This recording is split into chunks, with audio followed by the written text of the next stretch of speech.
Why work so hard if no one will remember you? Why push yourself, stay disciplined, and endure hardships if there's no fame, no fortune, no parade at the end?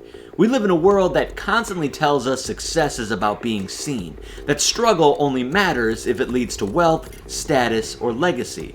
But what if the only reward for your journey was more journey?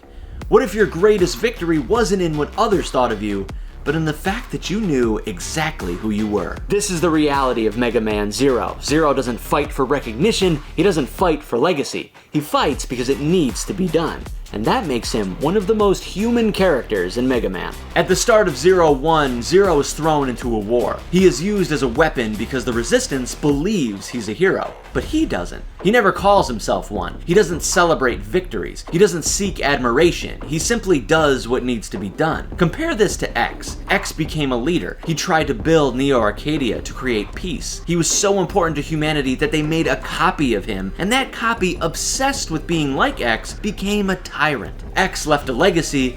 Zero sealed himself away. He didn't care about his name going down in history. When he wakes up, he doesn't question the world. He doesn't lament the past. He just moves forward. The best example? Zero 3.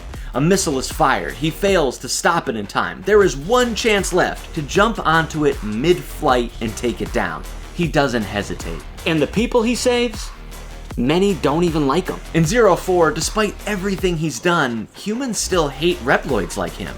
He's not a hero to them, just a relic of war. Commander Kraft even says heroes are a thing of the past. But Zero fights anyway, because some still believe, because Ciel believes, because even an enemy like Harpuya believes. The irony? Everyone calls Zero a hero, except Zero himself. He isn't fighting for a throne. He isn't fighting for statues. He isn't even fighting for peace. He fights so things don't get worse. There is no happily ever after. His armor doesn't sit in a museum, it's left broken in a wasteland. And yet his actions inspire others, not to worship him, not to praise him, but to keep fighting, to push forward, to question their leaders, to stand for something. That's real impact. Zero isn't a warrior because he's strong. It's not just about skill, it's about principle. A warrior doesn't fight for glory, he doesn't fight for recognition. He fights because it is his duty. Zero doesn't seek power like Copy X. He doesn't impose his will on the world. He fights, and then he moves on. No bragging, no taunts, no ego. He wields his sword only when necessary, and when the fight is over, he says nothing. This is why Zero isn't just a warrior, he is the ideal warrior. We're told that hard work leads to rewards. Money, fame, comfort. We glorify struggle only if it pays off. But the Zero games tell us a harder truth. Zero fights, suffers, and sacrifices everything. And there's no parade, no riches, no moment of rest. Just another battle ahead. And in the future, no one even remembers his name. In Mega Man ZX, Zero's story is lost to time. His name isn't a legend, it's gone. The term Mega Man doesn't refer to anyone anymore. It's just a title. This is reality. The hardest workers aren't always the most famous. The most disciplined people don't always become rich. Many of the greatest acts of sacrifice go completely unnoticed. But there is a reward. It's not wealth, it's not a statue in your honor, it's identity. At the start of Zero 1, Zero doesn't even remember his own name.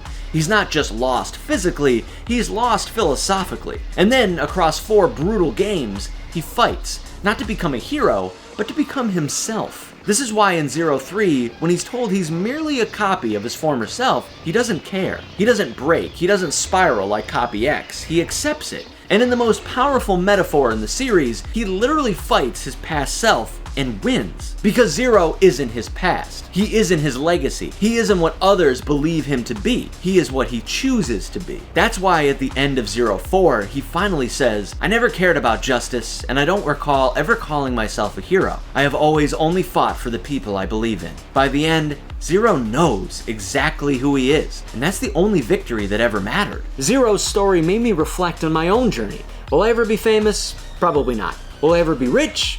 Nah. Will all these hours I put into my craft pay off? Yes, but not in the way society tells me it should. Like Zero, I learn about myself, I challenge my limits, I connect with people across the world who want to explore these stories in a deeper way.